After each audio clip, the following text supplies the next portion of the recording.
നമുക്കിന്ന് maths real numbers തൊട്ട് തുടങ്ങാം. 10th maths. ആദ്യം നാച്ചുറൽ നമ്പേഴ്സ്. നാച്ചുറൽ നമ്പേഴ്സ് എന്ന് പറയുമ്പോൾ 1, 2, 3, 4 അതിനെ അങ്ങോട്ടുള്ളതിനെല്ലാം നാച്ചുറൽ നമ്പേഴ്സ് എന്ന് പറയും. വോൾ നമ്പേഴ്സ് എന്ന് പറയുന്നത് സീറോയും കൂടി ആഡ് ചെയ്യും. അപ്പോൾ 0, 1, 2, 3, 4 അതായത് നാച്ചുറൽ നമ്പേഴ്സിൻ്റെ കൂടെ ഒരു സീറോയും കൂടി തൊട്ടുള്ളതിനെയാണ് നമ്മൾ വോൾ നമ്പേഴ്സ് എന്ന് പറയുന്നത്.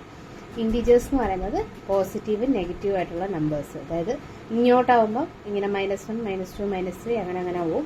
ഇത് 0, 1, 2, 3. ഈ നെഗറ്റീവിൽ ഏറ്റവും വലുത് -1 ആണ്. ഇങ്ങോട്ട് പോകുമ്പോഴത്തോടും കുറഞ്ഞുകൊണ്ടിരിക്കും, ഇങ്ങോട്ട് പോകുന്നതോടും കൂടിക്കൊണ്ടിരിക്കും. 1, 2, 3 അറിയാലോ. ഇനി റിയൽ നമ്പേഴ്സ് എന്ന് വെച്ചാൽ റാഷണലും ഇറാഷണലും ആയിട്ടുള്ള നമ്പേഴ്സിനെ ഒരുമിച്ച് പറയുന്നതിനെയാണ് റിയൽ നമ്പേഴ്സ് എന്ന് പറയുന്നത്. റാഷണൽ നമ്പേഴ്സ് എന്ന് വെച്ചാൽ P/Q ഫോമിൽ നമുക്ക് എഴുതാൻ പറ്റണം. Q ≠ 0 ആയിരിക്കണം. ഈ Pയും Q എന്ന് പറയുന്നത് കോപ്രൈം ആയിരിക്കണം. അതായത് ഇത് രണ്ടും തമ്മിൽ ഒരു കോമൺ ഫാക്ടർ കാണാൻ പാടില്ല. ഇപ്പം എക്സാമ്പിൾ പറയുകയാണെങ്കിൽ 1/3 അതിനകത്ത് 1നും 3ക്കും ഇടയിൽ ഒരു കോമൺ ഫാക്ടർ ഇല്ലല്ലോ. അങ്ങനെ 1 അല്ലാതെ വേറൊരു കോമൺ ഫാക്ടർ പാടില്ല. അതിനെ കോപ്രൈം എന്ന് പറയുന്നത് കേട്ടോ. ഇനി ഇറാഷണൽ, ഈ റാഷണൽ നമ്പേഴ്സ് ഇറാഷണൽ നമ്പേഴ്സും ചേരുന്നതല്ലേ റിയൽ നമ്പേഴ്സ്. അതിൽ ഇറാഷണൽ നമ്പർ എന്താണെന്ന് വെച്ചാൽ P/Q ഫോമിൽ എഴുതാൻ പറ്റാത്തതായിരിക്കണം. പിന്നെ അതുപോലെ തന്നെ റാഷണൽ നമ്പർ നോൺ ടെർമിനേറ്റിങ്ങും നോൺ റിപ്പീറ്റിങ്ങും ആയിരിക്കും. അതായത് ടെർമിനേറ്റിംഗ് എന്ന് പറയുന്നത് നമ്മളിപ്പം ഫോർ എക്സാമ്പിൾ ഞാൻ ഇപ്പോൾ ഒരു മിനിറ്റ് കാണിച്ചുതരാം. ടെർമിനേറ്റിംഗ് എന്ന് പറയുന്നത് ഫോർ എക്സാമ്പിൾ നമ്മൾ 5 ഉം 10 ഡിവൈഡ് ചെയ്യുക. 2, 10, 0 ഇത് ടെർമിനേറ്റിംഗ് ആണ്. അതായത് ഒരു ഫിക്സ്ഡ് ആയിട്ട് അങ്ങോട്ട് കുത്തിട്ടിട്ട് പോകത്തില്ല. പക്ഷെ നമ്മൾ 10 ഉം 3 ആണെങ്കിലോ 1.03 അങ്ങനെ പോകും. അത് ടെർമിനേറ്റിംഗ് നോൺ ടെർമിനേറ്റിംഗ് എന്നുള്ള എക്സാമ്പിൾ. നോൺ റിപ്പീറ്റിംഗും ആയിരിക്കും rational numbers. For example rational number എക്സാമ്പിളാണ് √3, √2 അങ്ങനെയൊക്കെ ഉള്ളത് റാഷണൽ നമ്പേഴ്സാണ്. ഇനി പ്രൈം നമ്പേഴ്സ് എന്ന് വെച്ചാൽ 1 അല്ലാതെ ഒരു കോമൺ ഫാക്ടർ കാണത്തില്ല.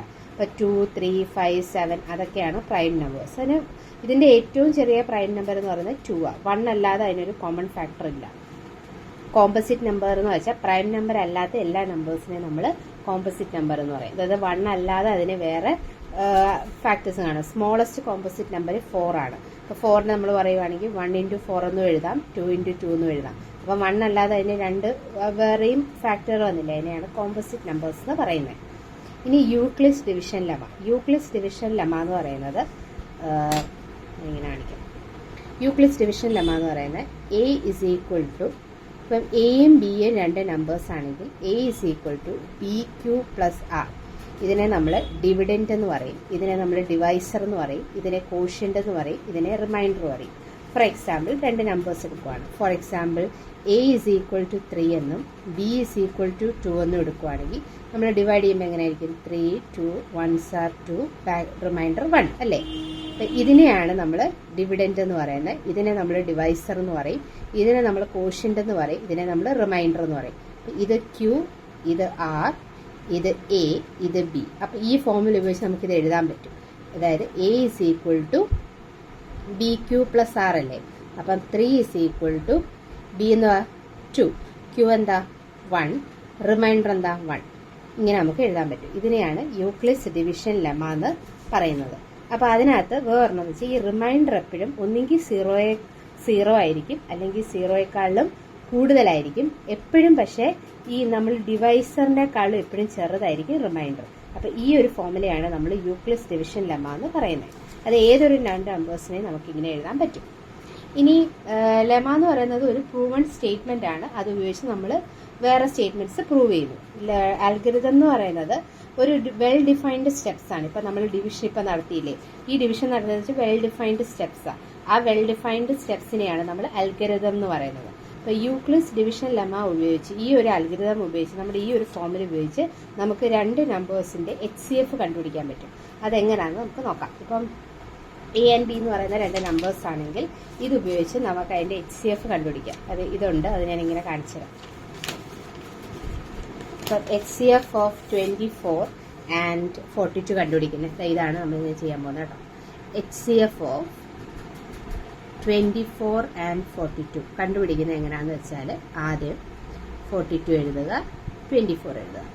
എത്ര? 24 × 2 എന്ന് പറയുമ്പോൾ 48 ആയി പോകും. അപ്പോൾ 24 × 1, 24, റിമൈൻഡർ 18. ഇപ്പം റിമൈൻഡർ കിട്ടിയില്ലേ. ഇനി ഈ റിമൈൻഡറിനെ ഇത് വെച്ചിട്ട് വേണം അടുത്തത് ചെയ്യാൻ. അടുത്തത് ചെയ്യുമ്പം എന്തായാലും 1s are 18, റിമൈൻഡർ 6. ഇനി ഈ റിമൈൻഡറിനെ വീണ്ടും നമ്മളിപ്പോൾ ചെയ്ത പോലെ ഇനി അടുത്തത് ഇത് വെച്ചിട്ട് ഇങ്ങോട്ട് എഴുതുക. അടുത്ത റിമൈൻഡർ 3 18. 0 കിട്ടുന്നത് വരെ ചെയ്യണം. എപ്പോഴാണോ 0 കിട്ടുന്നത് അത് ഏത് ഡിവൈസ് വെച്ചാണോ നമ്മൾ ചെയ്തത് ഇതാണ് ഇതിന്റെ HCF. ഇങ്ങനെയാണ് ഇതിന്റെ HCF കണ്ടുപിടിക്കുന്നത് രണ്ട് നമ്പേഴ്സിന്റെ. ഈ ഒരു മെത്തേഡ് നമ്മൾ മറ്റൊരു ഫോമുല ഉപയോഗിച്ച് ചെയ്യുന്നതാണ് പറയുവാണെങ്കിൽ A is equal to BQ plus R അല്ലേ. ഈ ഒരു ഭാഗത്ത് നോക്കിക്കേ, A എന്ന് പറയുന്നത് എന്താ 42 is equal to 24 into quotient 1 plus remainder 18. അടുത്ത സ്റ്റെപ്പ് ഈ ഒരു സ്റ്റെപ്പ് എങ്ങനെ എഴുതാം? അടുത്ത A ഇതാണ് 24 is equal to ഇതാണ് B 18 into ഇതാണ് Q 1 plus 6. അടുത്തത് ഈ സ്റ്റെപ്പാണ്. ഈ step A 18 is equal to 6 into ഇതാണ് 3 plus 0. ഇത് 0 ആകുമ്പം എന്താണ് നമ്മൾ ഡിവൈസ് യൂസ് ചെയ്തത്? ഇതിനെയാണ് നമ്മൾ HCF എന്ന് പറയുന്നത്. ഇതാണ് യൂക്ലിഡ്സ് ഡിവിഷൻ ലെമ്മ ഉപയോഗിച്ച് രണ്ട് നമ്പേഴ്സിന്റെ HCF കണ്ടുപിടിക്കുന്ന മെത്തേഡ്. ഓക്കെ, ഇനി നോക്കിയ ഫണ്ടമെന്റൽ തിയറം ഓഫ് അരിത്തമാറ്റിക് എന്ന് പറയുന്നത് every composite number can be A product of the prime numbers. രണ്ട് നമ്പേഴ്സിന്റെ ഒരു കോമ്പോസിറ്റ് നമ്പറിനെ രണ്ട് നമ്പേഴ്സിന്റെ അതായത് ഏതൊരു നമ്പറിനെയും നമുക്ക് പ്രൈം നമ്പേഴ്സിന്റെ പ്രോഡക്റ്റ് ആയിട്ട് എഴുതാൻ പറ്റും. ഫോർ എക്സാമ്പിൾ നമ്മളിപ്പോൾ ഒരു എക്സാമ്പിൾ പറയുകയാണ് 24നെ പ്രൈം ഫാക്ടറൈസേഷൻ ചെയ്യുന്നത് എങ്ങനെയാണെന്ന് വെച്ചാൽ പ്രൈം നമ്പേഴ്സ് ആദ്യമേ ഏറ്റവും ചെറിയ പ്രൈം നമ്പർ തൊട്ട് തുടങ്ങണം. അതായത് 2 ആണ് ഏറ്റവും ചെറിയ പ്രൈം നമ്പർ. അപ്പം 2 വെച്ച് നോക്കണം, പറ്റുമോ? പറ്റും. 12. അടുത്തത് വീണ്ടും 2 വെച്ച് നോക്കുക 6. വീണ്ടും 2 വെച്ച് നോക്കുക 3. ഇനി ഇത് 2 വെച്ച് പറ്റില്ല. അപ്പം അടുത്ത പ്രൈം നമ്പർ ഏതാ? 2 കഴിഞ്ഞാൽ 3 വെച്ച് നോക്കുക, പറ്റും. 1. ഇങ്ങനെ 1 കിട്ടുന്നവരെ ചെയ്യുക. അപ്പം 24നെ നമുക്ക് 2 raised to 1 2 3 3 into 3 raised to 1 ഇങ്ങനെ നമുക്ക് റെപ്രസെന്റ് ചെയ്യാൻ പറ്റും. ഓക്കെ, അടുത്തതെന്ന് പറയുന്നത് ഇനി തിയറങ്ങളാണ്. കുറച്ച് തിയറങ്ങളുണ്ട് യൂക്ലിഡ്സിന്റെ. അതിന് ആദ്യത്തെ തിയറം എന്ന് വെച്ചാൽ പി ഒരു പ്രൈം നമ്പർ ആണെങ്കിൽ പി എ സ്ക്വയർ വെച്ച് ഡിവൈഡ് ചെയ്യാൻ പറ്റുമെങ്കിൽ പി എ വെച്ചും ഡിവൈഡ് ചെയ്യാൻ പറ്റും എന്നാണ് പറഞ്ഞേക്കുന്നത്. അതെന്ന് വെച്ചാൽ ഇപ്പോൾ ഫോർ എക്സാമ്പിൾ പി ഒരു പ്രൈം നമ്പറാണ്. Say p is equal to 5 എന്ന് വെച്ചു. എ സ്ക്വയർ എന്ന് പറയുന്നത് 25 എന്ന് വെച്ചു. അപ്പൊ പി എ സ്ക്വയർ വെച്ച് ഡിവൈഡ് ചെയ്യാൻ പറ്റും എന്ന് പറയുമ്പം എന്താ 5/a എന്ന് പറയുന്നത് 25 അല്ലേ. അപ്പൊ 25 സ്ക്വയർ എന്ന് പറഞ്ഞാൽ 25 into 25 നമുക്ക് എത്ര കിട്ടി? 1/125 എന്ന് കിട്ടി. അങ്ങനാണെങ്കിൽ a/p എന്ന് പറയുന്നത് a 25 p 5 is equal to 5. അങ്ങനെ ആണെങ്കിൽ ഇങ്ങനെ ചെയ്യാൻ പറ്റിയാൽ a/p എന്ന് പറയുന്നത് നമുക്ക് കംപ്ലീറ്റ്ലി ഡിവിസിബിൾ ആകും എന്നാണ് പറയുന്നത്. അതായത് റിമൈൻഡർ ഇല്ലാതെ കംപ്ലീറ്റ്ലി ഡിവിസിബിൾ ആയിട്ടുള്ള ഒരു നമ്പർ ആയിരിക്കും a/p എന്ന് പറയുന്നത്. അടുത്ത എന്ന് പറയുന്നത് എക്സ് എന്ന് പറയുന്ന ഒരു റാഷണൽ നമ്പർ ആണെങ്കിൽ അത് ടെർമിനേറ്റിംഗ് ആണെങ്കിൽ p/q കോപ്രൈം ആയിരിക്കും. q can be 2 raised to n 5 raised to n. ഇത് എങ്ങനെയാണെന്ന് ഞാൻ ഇത് പറഞ്ഞുതരാം. അതായത് നമുക്കൊരു റാഷണൽ നമ്പർ അത് say x is equal to p/q എന്ന് പറയുന്ന ഒരു നമ്പർ ഉണ്ട്. ഈ നമ്പർ ടെർമിനേറ്റിംഗ് ആണെങ്കിൽ, ടെർമിനേറ്റിംഗ് എന്ന് പറയുന്നത് റിമൈൻഡർ 0 വരും, കറക്റ്റ് ഒരു വാല്യൂ കിട്ടും എന്നുള്ള ഒരു ഇതാണെങ്കിൽ നമുക്ക് ഈ ക്യൂവിനെ 2 raised to n 5 raised to m അതായത് 2 raised to ഏതെങ്കിലും ഒരു ഡിഗ്രി 5 raised to ഏതെങ്കിലും ഒരു ഡിഗ്രി ആയിട്ട് നമുക്ക് റെപ്രസെന്റ് ചെയ്യാൻ പറ്റും. ഇതിന്റെ തിരിച്ചുള്ളതാണ് അടുത്ത തിയറം. അതായത് ഇങ്ങനെ നമുക്ക് റെപ്രസെന്റ് ചെയ്യാൻ പറ്റുമെങ്കിൽ ക്യൂവിനെ 2 raised to n അത് നമ്മളിപ്പോൾ മുമ്പ് 24നെ റെപ്രസെന്റ് ചെയ്തില്ലേ, അതുപോലെ റെപ്രസെന്റ് ചെയ്യാൻ പറ്റുന്ന ഒരു നമ്പറാണ് ഇതിന്റെ അടിയിൽ എഴുതിയേക്കുന്നതെങ്കിൽ p/q എന്ന് പറയുന്ന ഒരു നമ്പർ ടെർമിനേറ്റിംഗ് ആയിരിക്കും. അതൊരു റാഷണൽ നമ്പർ ആയിരിക്കും. തിരിച്ചും മറിച്ചും ഉള്ള ഒരു തിയറം. ഇനി LCMഉം HCFഉം തമ്മിലുള്ള റിലേഷനാണ് അടുത്ത പറയുന്നത്. LCMഉം HCFഉം തമ്മിലുള്ള റിലേഷൻ പറയുന്നതിന് മുമ്പ് എങ്ങനെ LCM HCFഉം അല്ലാതെ പ്രൈം ഫാക്ടറൈസേഷൻ വെച്ച് കണ്ടുപിടിക്കാമെന്ന് ഞാൻ കാണിച്ചു തരാം. സപ്പോസ് എ എന്ന് പറയുന്നത് 4 എന്ന് പറയുന്ന നമ്പർ, ബി എന്ന് പറയുന്നത് 12 എന്ന് പറയുന്ന നമ്പർ. നമുക്ക് എ എങ്ങനെ എഴുതാം? 2 into 2 എന്ന് എഴുതാം. ബി എ ഫാക്ടറൈസ് ചെയ്യുമ്പോൾ എന്താ 2s are 6. വീണ്ടും 2 വെച്ചിടുമ്പോൾ 3. ഇത് 3 ആകുമ്പോൾ 1. ഇതാണ് പ്രൈം ഫാക്ടറൈസേഷൻ. അപ്പം ബി എ നമുക്ക് 12നെ എങ്ങനെ എഴുതാം? 2 into 2 into 3. ആദ്യം നമുക്ക് HCF കണ്ടുപിടിക്കാം.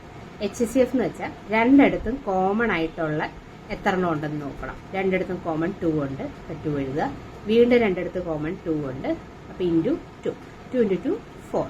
ഇനി LCM കണ്ടുപിടിക്കുന്നത് എങ്ങനെയാണെന്ന് വെച്ചാൽ രണ്ടിടത്തും കോമൺ ഉള്ളത് 2, വീണ്ടും രണ്ടിടത്തും കോമൺ 2, അത് കഴിഞ്ഞ് ബാക്കി എന്തൊക്കെയുണ്ടോ അതും കൂടി എഴുതണം. അപ്പം എങ്ങനെ കിട്ടും? 4 into 3 12. കണ്ടോ? അങ്ങനെയാണ് HCMഉം LCMഉം കണ്ടുപിടിക്കുന്നത്.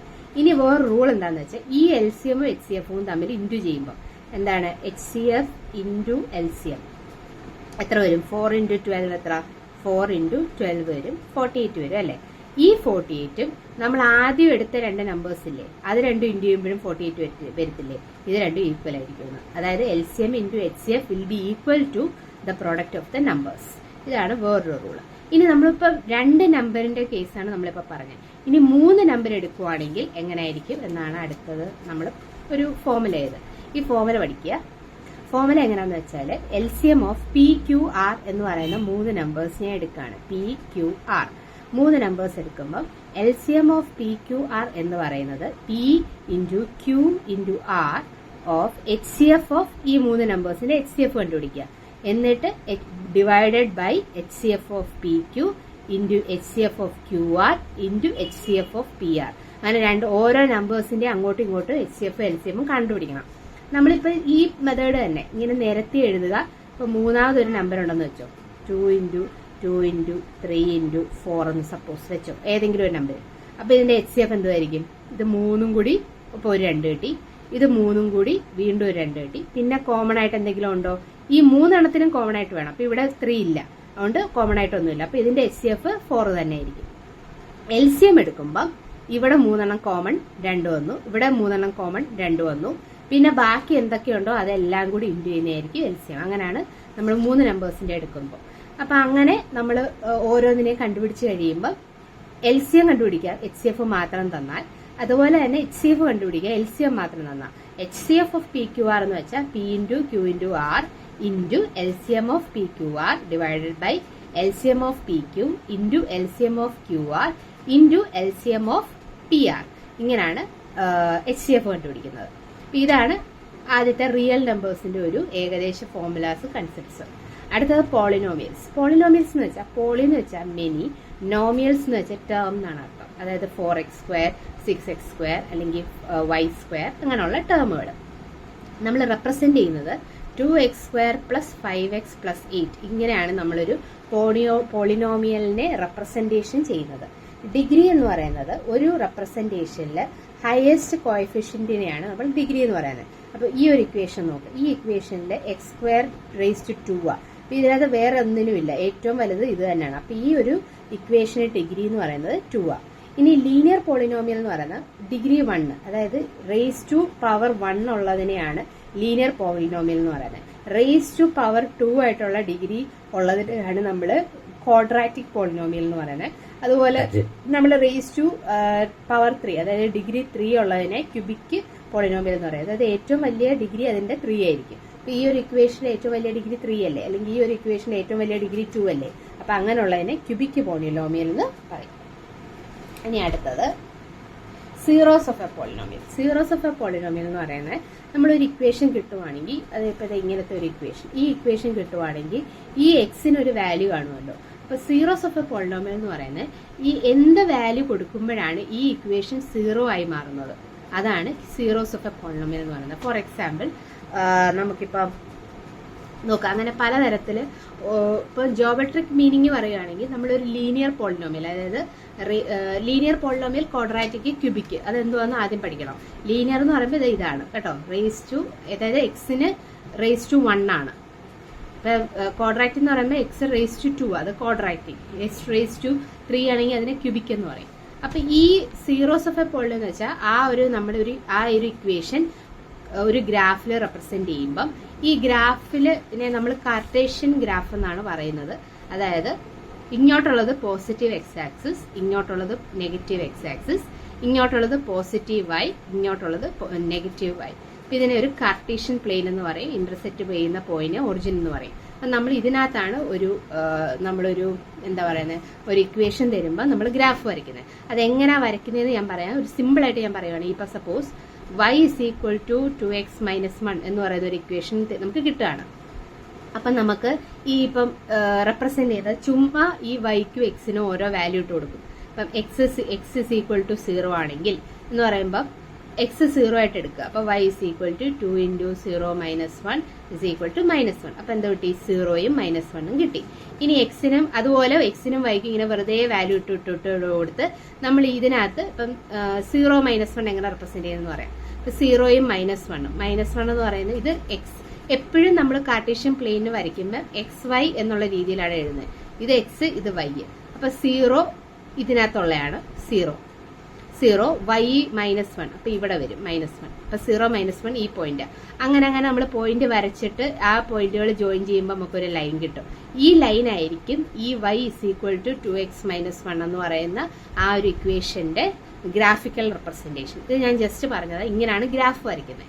അപ്പം ഇങ്ങനെ ഇതിനകത്ത് പറയുന്നത് എങ്ങനെയാണെന്ന് വെച്ചാൽ ലീനിയർ പോളിനോമിയൽ ആണെങ്കിൽ, ലീനിയർ പോളിനോമിയൽ എന്ന് പറയുന്നത് 2x - 1, അതായത് ഡിഗ്രി 1 ഉള്ള ഒരു ഇക്വേഷൻ ആണെങ്കിൽ നമ്മൾ കാർട്ടീഷ്യൻ പ്ലെയിൻ വരയ്ക്കുമ്പം x(x') y(y') വരയ്ക്കുമ്പം ഒരു പോയിന്റ് അത് എക്സ് ആക്സിസിൽ ഇന്റർസെക്ട് ചെയ്യത്തുള്ളൂ. ഒന്നുകിൽ ഇന്റർസെക്ട് ചെയ്യാം, ഇന്റർസെക്ട് ചെയ്യാതിരിക്കാം. ഇന്റർസെക്ട് ചെയ്യുവാണെങ്കിൽ ഒരു പോയിന്റിൽ ഇന്റർസെക്ട് ചെയ്യത്തുള്ളൂ. ഇനി ഡിഗ്രി 2 ഉള്ള ഇക്വേഷൻ 2x² + x + 1 ഇങ്ങനെയുള്ള ഒരു ഇക്വേഷൻ, ക്വാഡ്രാറ്റിക് ഇക്വേഷൻ ആണെങ്കിൽ നമ്മൾ കാർട്ടീഷ്യൻ പ്ലെയിന് ഇങ്ങനെ വരയ്ക്കുവാണെങ്കിൽ ഒന്നെങ്കിൽ അത് ഇന്റർസെക്ട് ചെയ്യുക, അല്ലെങ്കിൽ അത് ഇങ്ങനെ രണ്ട് എക്സ് ആക്സിസിൽ 2 പോയിന്റിൽ ഇന്റർസെക്ട് ചെയ്യും. അപ്പൊ ഇങ്ങനെയും ആവാം ആ വരപ്പ്, അല്ലെങ്കിൽ ഇങ്ങനെയും ആവാം. അങ്ങനെയാണ്. അപ്പൊ ക്യൂബിക് ആണെങ്കിലോ ഈ പോയിന്റ് 3 പ്രാവശ്യം ഇന്റർസെക്ട് ചെയ്യും. അങ്ങനെ ഡിഗ്രി കൂടുന്ന അനുസരിച്ചുള്ള ഇന്റർസെക്ഷനാ പറഞ്ഞത്. അത് നമ്മൾ വരച്ചു നോക്കുമ്പോഴേ അറിയത്തുള്ളൂ. അത് ഒന്നുമില്ല, വെറുതെ പോയിന്റ് ഇട്ട് കൊടുക്കുക, എന്നിട്ട് ആ പോയിന്റ് അനുസരിച്ച് നമ്മൾ ഗ്രാഫിൽ വരയ്ക്കുക, അത്രേ ഉള്ളൂ. ഇനി കോഎഫിഷ്യന്റും സീറോയും തമ്മിലുള്ള റിലേഷൻ. സീറോസ് എന്ന് വെച്ചാൽ എന്താ? എക്സിന് എന്ത് വാല്യൂ കൊടുക്കുമ്പോഴാണ് ആ ഫുൾ ഇക്വേഷൻ 0 ആയി മാറുന്നത്. അതാണ് കേട്ടോ സീറോസ് ഓഫ് ഇക്വേഷൻ. അപ്പം ax + b എന്ന് പറയുന്ന ഒരു ലീനിയർ പോളിനോമിയൽ.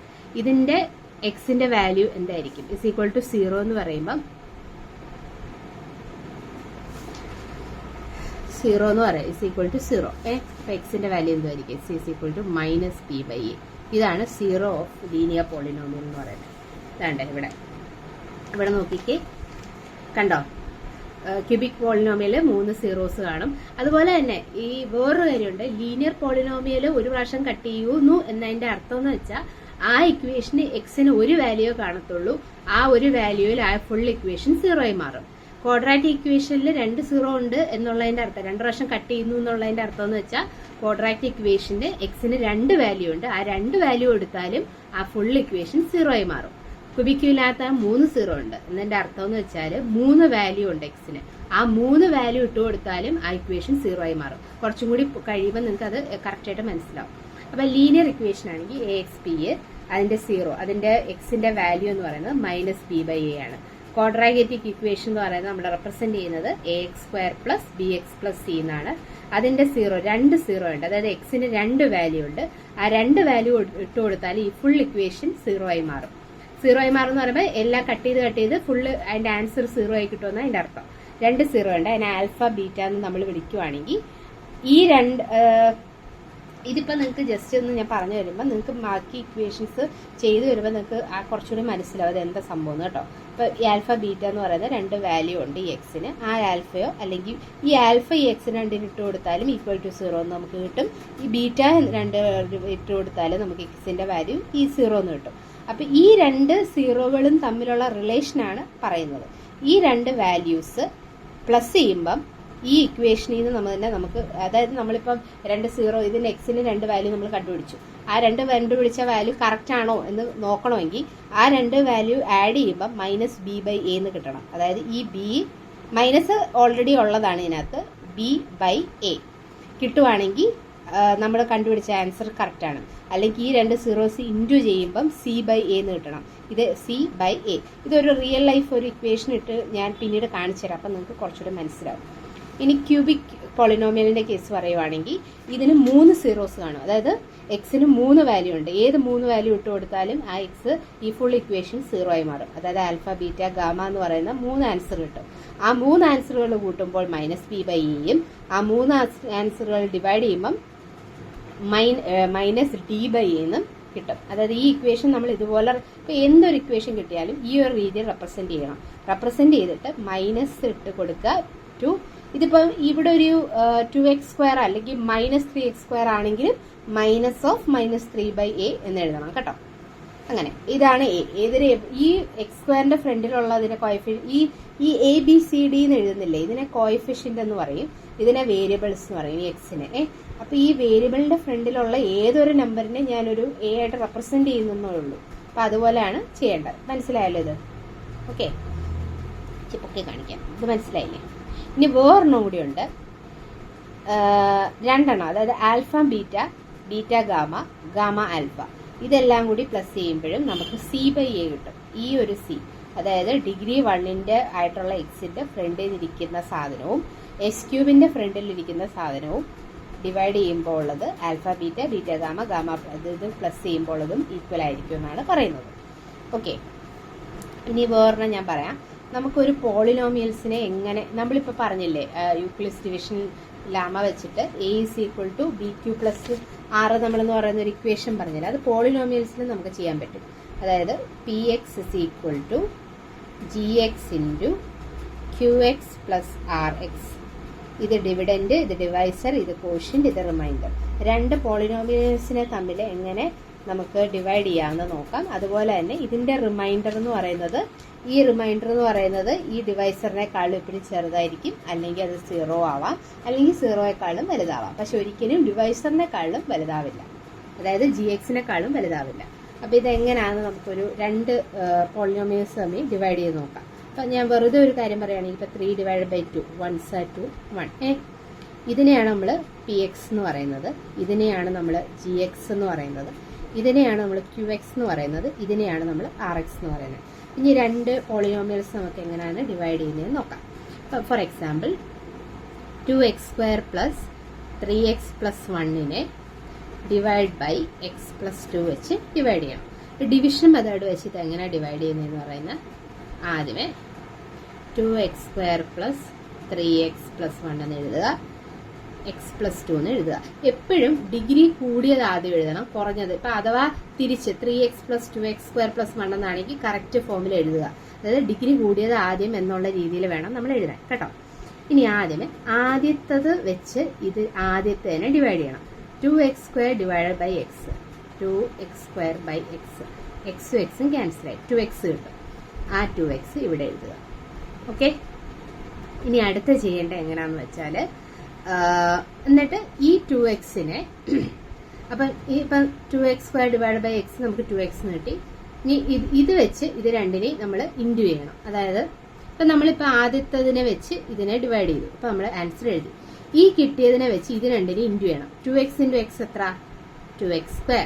2x × 2 എത്ര? 4x എഴുതുക. ഇനി ഈ അവസാനത്തെ സൈൻ മാറ്റണം. അതായത് ഇപ്പൊ ഇവിടെ പോസിറ്റീവ് ആണെങ്കിൽ ഇത് നെഗറ്റീവ് ആക്കുക, ഇത് പോസിറ്റീവ് ആണ് ഇത് നെഗറ്റീവ് ആക്കുക. 2 - 2 എത്ര? 0. 3 - 4 എത്ര? -x. 3 - 4 എത്ര? -1 അല്ലേ? അപ്പം 3x - 4x -x. ബാക്കി 1 താത്തെടുത്ത് ഇറക്കുക. ഇനി വീണ്ടും ആദ്യത്തെ ടേമിനെ ഇതുമായിട്ട് ആദ്യത്തെ ടേമുമായിട്ട് ഡിവൈഡ് ചെയ്യുക. ആദ്യമായിട്ട് ഡിവൈഡ് ചെയ്യുമ്പോൾ -x/x = -1. ആ -1 ഇവിടെ എഴുതുക. ഇനി ഈ -1നെ ഇപ്പൊ എഴുതിയത് വെച്ച് ഇത് ഫുള്ള് ഇൻറ്റു ചെയ്യുക. -1 × x -x, -1 × 2 -2. ഇനി അടിയിലുള്ള ഇവിടെ സൈൻ ചേഞ്ച് ചെയ്യുക. ഇവിടെ നെഗറ്റീവ് ആണെങ്കിൽ പോസിറ്റീവ് ഇടുക, ഇവിടെ നെഗറ്റീവ് ആണെങ്കിൽ പോസിറ്റീവ് എഴുതുക. ഇനി ഇപ്പം ഈ മൈനസ് ആലോചിക്കില്ല, നമ്മളിപ്പോൾ എഴുതിയ സൈനെ ആലോചിക്കാവൂ. -x + x എന്താ? 0. 1 + 2 എത്ര? 3 + 3. ഇതാണ് റിമൈൻഡർ, ഇത് കോഷ്യന്റ്, ഇത് ഡിവൈസർ, ഇത് ഡിവിഡൻഡ്. ഇതാണ് ആൻസർ 2x - 1. ഓക്കെ, ഇത് ജസ്റ്റ് ഒന്ന് മനസ്സിലാക്കിയാൽ മതി. നമ്മൾ ആദ്യത്തെ ടേമായിട്ട് ഡിവൈഡ് ചെയ്യണം, ഇവിടെ എഴുതണം, എഴുതുന്ന സാധനം വെച്ച് ഫുൾ സാധനം ഇൻറ്റു ചെയ്യണം, എഴുതണം, അടുത്ത ഇറക്കുക, അതും ആദ്യത്തെ ടേമുമായിട്ട് ഡിവൈഡ് ചെയ്യുക, കിട്ടുന്ന ആൻസർ ഫുള്ളുമായിട്ട് ഇൻറ്റു ചെയ്യുക, എഴുതുക. പിന്നെ എഴുതുമ്പോൾ അവസാനത്തെ സൈനുകൾ ചേഞ്ച് ചെയ്യുക, സാധാരണ മൈനസും പ്ലസും ചെയ്യുക. ഇത്രയേ ഉള്ളൂ. ഓക്കെ, ഇനി നമ്മൾ പഠിക്കുന്നത്, അപ്പോൾ അടുത്തത് ഇനി പഠിക്കുന്നതിന് മുമ്പ് ഞാൻ അടുത്ത വീഡിയോ ആയിട്ട് അടുത്തത് എഴുതാം. ഓക്കെ.